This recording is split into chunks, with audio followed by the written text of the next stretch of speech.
नमस्कार, मैं हूं पूजा। बिहार न्यूज में आपका स्वागत है। चलिए बढ़ते हैं शाम तक की बड़ी खबरों की ओर विस्तार से। सीएम नीतीश कैबिनेट की बैठक में 26 एजेंडों पर लगी मुहर।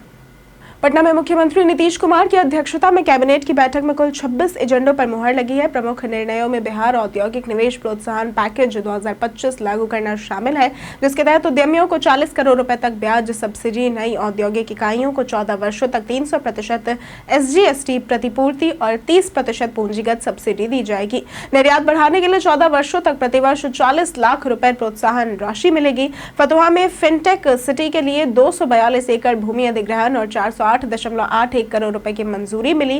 किसान सलाहकारों का मानदेय 21,000 रुपए तय किया गया है। जन वितरण दुकानदारों का कमीशन 258.40 रुपए प्रति क्विंटल बढ़ाया गया है।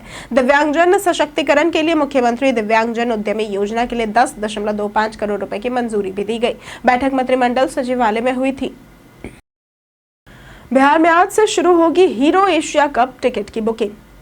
बिहार में पहली बार राजगीर के एस्ट्रो टर्फ मैदान में हीरो एशिया कप का आयोजन हो रहा है। इसके लिए टिकट बुकिंग आज से शुरू हो गई है और ऑनलाइन बुकिंग सुबह 8 बजे से टिकट जिनी ऐप के जरिए की जा सकेगी।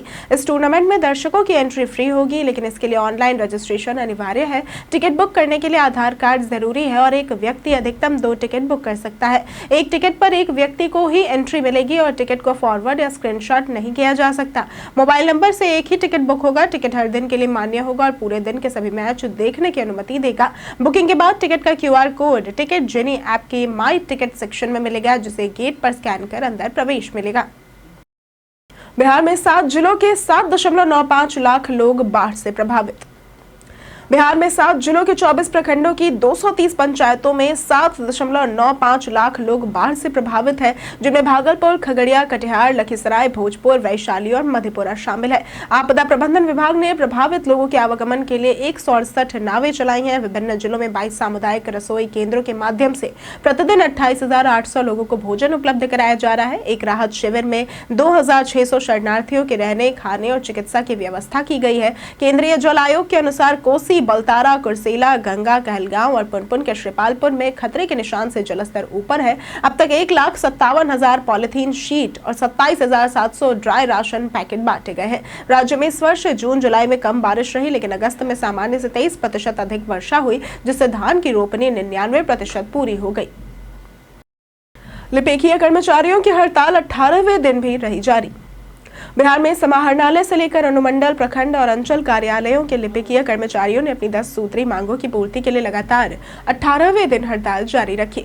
बिहार अनुसचिवीय कर्मचारी संघ संबद्ध महासंघ के बैनर तले गर्दनी बाग पटना में कर्मचारियों ने मुख्यमंत्री के समक्ष आक्रोशपूर्ण प्रदर्शन किया। काला बिल्ला पहनकर प्रदर्शन, टिफिन समय में नारेबाजी, मशाल जुलूस और ज्ञापन सौंपने जैसे कार्यक्रम आयोजित किए गए, लेकिन सरकार की उपेक्षा जारी रही। अध्यक्ष कुमार इंद्रजीत, सचिव सैयद मोहम्मद नजमी और महासचिव मोहम्मद सईद आलम ने चेतावनी दी कि यदि सरकार सकारात्मक पहल नहीं करती है तो आंदोलन और बड़ा होगा। धरने को राजद प्रवक्ता मृत्युंजय तिवारी का समर्थन मिला। प्रदर्शन में रामबली प्रसाद, प्रेमचंद कुमार सिन्हा, निरंजन कुमार सिन्हा और अन्य शामिल रहे। बिहार में डायल 112 सेवा से 43 लाख लोगों को मिली आपातकालीन सहायता। बिहार में डायल 112 आपातकालीन सेवा की शुरुआत के 3 वर्षों में अब तक 43 लाख से अधिक लोगों को आपातकालीन सहायता मिल चुकी है। राज्य में 1833 आपातकालीन रिस्पांस वाहन संचालित है, जिनमें 1283 4 पहिया और 550 2 पहिया वाहन शामिल है। इस सेवा के माध्यम से औसतन 14 मिनट 30 सेकंड में घटनास्थल पर मदद पहुंचाई जा रही है। डायल 112 एकल हेल्पलाइन के रूप में पुलिस, फायर ब्रिगेड, एम्बुलेंस, महिला एवं बाल सुरक्षा, हाईवे पेट्रोलिंग जैसी सेवाएं उपलब्ध कराती है। कॉल, SMS, SOS और ERSS वेब पोर्टल से सहायता ली जा सकती है। महिला पुलिसकर्मी कॉल सेंटर संचालित करती है, जिससे महिला सशक्तिकरण को बल मिला है। सुरक्षित सफर सुविधा के तहत अब तक 165 महिलाओं को मदद मिली। डायल 112 से घरेलू हिंसा, सड़क दुर्घटनाओं, आगजनी और स्थानीय विवादों में त्वरित कार्रवाई की गई। मुख्यमंत्री नीतीश और राज्यपाल ने हरतालिका तीज पर बिहार वासियों को दी बधाई। मुख्यमंत्री नीतीश कुमार और राज्यपाल आरिफ मोहम्मद खान ने हरतालिका तीज के अवसर पर बिहार वासियों को बधाई और शुभकामनाएं दी। मुख्यमंत्री ने कहा कि इस अवसर पर सुहागन महिलाएं अपने पति की रक्षा, सुखद दाम्पत्य जीवन और उनके कल्याण के लिए उपवास व पूजा अर्चना करती है। उन्होंने राज्यवासियों के जीवन में सुख, शांति और समृद्धि की कामना की। राज्यपाल ने भी भाद्रपद मास की शुक्ल पक्ष की तृतीया तिथि को मनाए जाने वाले इस पर्व के महत्व पर प्रकाश डालते हुए कहा कि महिलाएं माता पार्वती और भगवान शिव की पूजा कर अपने दाम्पत्य जीवन को खुशहाल बनाने के लिए व्रत करती है। दोनों उन्होंने बिहार वासियों के जीवन में खुशहाली, सौभाग्य और समृद्धि की कामना की। इसके साथ ही पर्व को हर्षोल्लास और श्रद्धा के साथ मनाने का आह्वान किया। बिहार एसआईआर ड्राफ्ट लिस्ट सुधार के लिए फॉर्म 6, 7 और 8 है जरूरी। बिहार में विधानसभा चुनाव के लिए मतदाता सूची के विशेष गहन पुनरीक्षण के बाद ड्राफ्ट लिस्ट पर दावे और आपत्तियों का काम अंतिम चरण में है। मतदाता अपनी शिकायतों के समाधान के लिए अलग अलग फॉर्म भर सकते हैं। इसमें मुख्य रूप से फॉर्म 6, फॉर्म 7 और फॉर्म 8 उपयोगी है। फॉर्म 6 नए मतदाता के रूप में नाम जोड़ने के लिए है, जिसमें अक्टूबर 2025 तक 18 वर्ष की आयु पूरी करने वाले शामिल हैं। फॉर्म 6A प्रवासी भारतीय मतदाताओं के लिए है जो विदेश में रहकर भारत में मतदान का अधिकार चाहते हैं। फॉर्म 7 का उपयोग मतदाता सूची से नाम हटाने के लिए होता है, जैसे कि मृत्यु, स्थान परिवर्तन या डुप्लीकेट नाम के मामले में। फॉर्म 8 में मतदाता पहचान पत्र की त्रुटियों जैसे नाम, पता, फोटो, बूथ संख्या या अन्य विवरण सुधारने के लिए इस्तेमाल किया जाता है। इन 3 फॉर्मों से लगभग 99% समस्याओं का समाधान संभव है। भ्रष्ट अधीक्षण अभियंता को 5 दिन रिमांड पर लेगी ईओयू। बिहार में ग्रामीण कार्य विभाग के अधीक्षण अभियंता विनोद कुमार राय पर ईओयू ने भ्रष्टाचार और लाखों रुपए के नोट जलाने के गंभीर आरोप लगाए हैं। गिरफ्तार विनोद कुमार राय को 5 दिन के रिमांड पर लेकर ईओयू उनसे पूछताछ करेगी। इसके लिए विशेष न्यायालय से अनुमति मांगी गई है और मंगलवार को सुनवाई होने की संभावना है। जांच में पता चला कि राय ने अवैध कमाई को कई कंपनियों और शेल कंपनियों के जरिए खपाया, जिनमें उनके परिवार के नाम पर निवेश भी शामिल है। उनके रियल एस्टेट, प्रॉपर्टी और एडवेंचर गेम्स में निवेश के प्रमाण भी मिले हैं। पूछताछ में उन्होंने कई हाई प्रोफाइल लोगों और समस्तीपुर, सीतामढ़ी, मधुबनी के ठेकेदारों, बिचौलियों और माफिया से जुड़े लेन देन का खुलासा किया। ईओयू अगले 2 से 3 दिनों में बड़े खुलासे की संभावना जता रही है। अल्फा स्पोर्ट्स ग्राउंड में खिलाड़ियों ने फिटनेस अभ्यास में जमकर बहाया पसीना। बिहार क्रिकेट एसोसिएशन यानी कि बीसीए द्वारा पुरुष सीनियर वर्ग के खिलाड़ियों के लिए पटना के अल्फा स्पोर्ट्स ग्राउंड बलुआ में विशेष कैंप चल रहा है। कैंप में खिलाड़ी सुबह से ही फिटनेस अभ्यास में भाग ले रहे हैं। वार्म अप और स्ट्रेचिंग के बाद दौड़, जॉगिंग, स्ट्रेंथ ट्रेनिंग, फुर्ती और चुस्ती के लिए विभिन्न ड्रिल्स कराई जा रही है। रस्सी कूद, स्प्रिंट रन और बैलेंस एक्सरसाइज के माध्यम से शारीरिक क्षमता का परीक्षण किया जा रहा है। फिजियो की देखरेख में चोट से बचाव और शरीर मजबूत बनाए रखने के व्यायाम कराए जा रहे हैं। कोच खिलाड़ियों को फिटनेस के साथ मानसिक दृढ़ता और अनुशासन का महत्व भी समझा रहे हैं। इस कैंप से न केवल व्यक्तिगत क्षमता बढ़ेगी बल्कि सामूहिक प्रदर्शन में मजबूती आएगी। आगे तकनीकी और मानसिक मजबूती पर विशेष अभ्यास भी कराए जाएंगे। थानों से मुख्यालय तक मोबाइल ऐप और डिजिटल प्लेटफॉर्म लागू।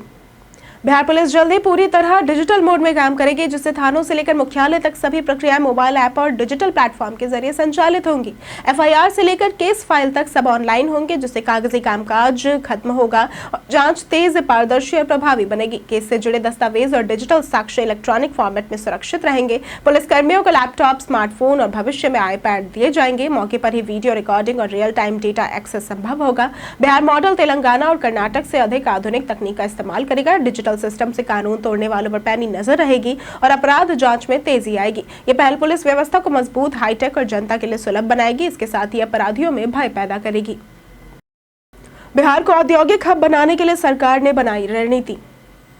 बिहार के चुनावी साल में सरकार विकास कार्यों को तेजी से आगे बढ़ा रही है। स्वास्थ्य, शिक्षा, उद्योग और रोजगार पर विशेष ध्यान दिया जा रहा है। उप मुख्यमंत्री सम्राट चौधरी ने सोशल मीडिया पर बताया कि राज्य की एनडीए सरकार बिहार को औद्योगिक हब और आर्थिक उन्नयन की दिशा में लगातार सक्रिय है और इसके लिए सीआईआई के साथ साझा प्रयास किए जा रहे हैं। सीआईआई बिहार स्टेट काउंसिल के चेयरमैन गौरव शाह ने CII vision document Bihar @1 trillion economy bye 2047 प्रस्तुत किया, जिसमें बिहार को समावेशी, मजबूत और औद्योगिक रूप से अग्रणी अर्थव्यवस्था बनाने के लिए योजनाओं और अवसरों का खाका तैयार किया गया है। इस रिपोर्ट में निवेश, रोजगार और सतत विकास के नए अवसरों पर जोर दिया गया है। सरकार की पहल उद्योग और आर्थिक विकास में तेजी लाने की दिशा में महत्वपूर्ण कदम साबित होगी।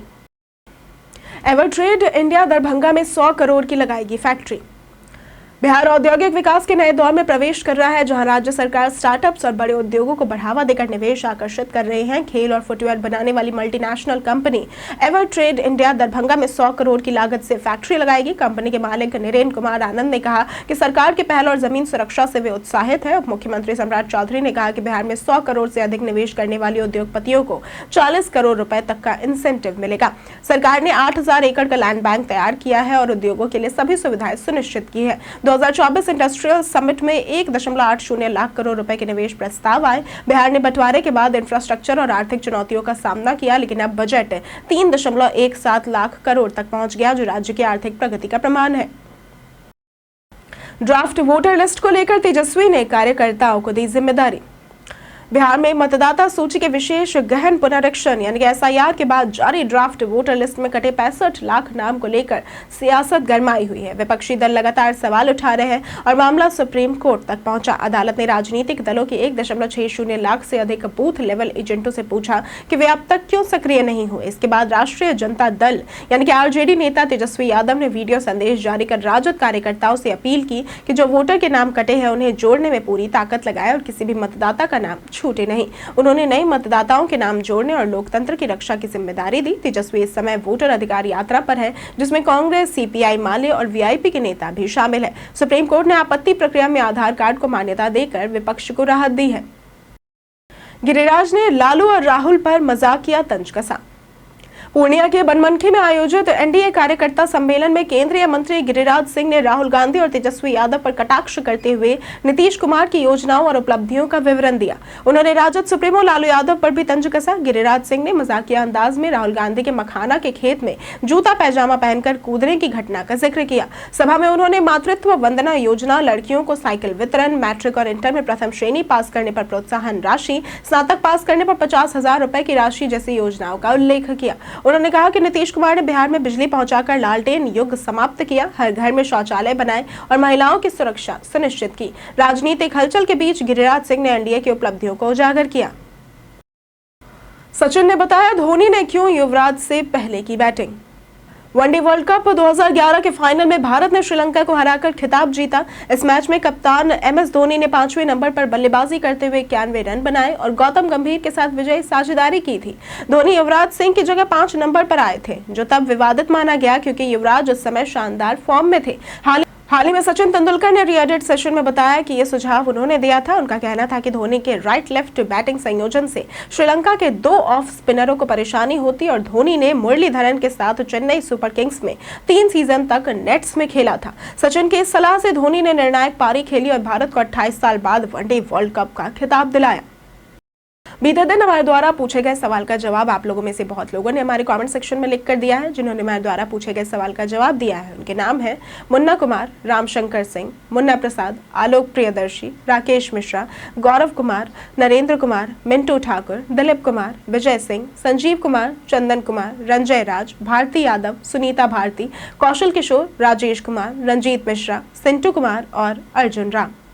इसी के साथ बढ़ते हैं आज के सवाल की ओर। आज का सवाल है, क्या आपको लगता है कि सरकार की नीतियां आपकी रोजमर्रा की समस्याओं को हल करने में कारगर है? आप अपना जवाब हमें हमारे कमेंट सेक्शन में लिखकर जरूर बताएं। आज के लिए सिर्फ इतना ही। बिहार की तमाम खबरों के साथ बने रहने के लिए देखते रहें बिहारी न्यूज। और साथ ही अगर आप यूट्यूब चैनल पर देख रहे हैं तो चैनल को सब्सक्राइब करें और अगर आप फेसबुक पेज पर देख रहे हैं तो लाइक और फॉलो जरूर करें।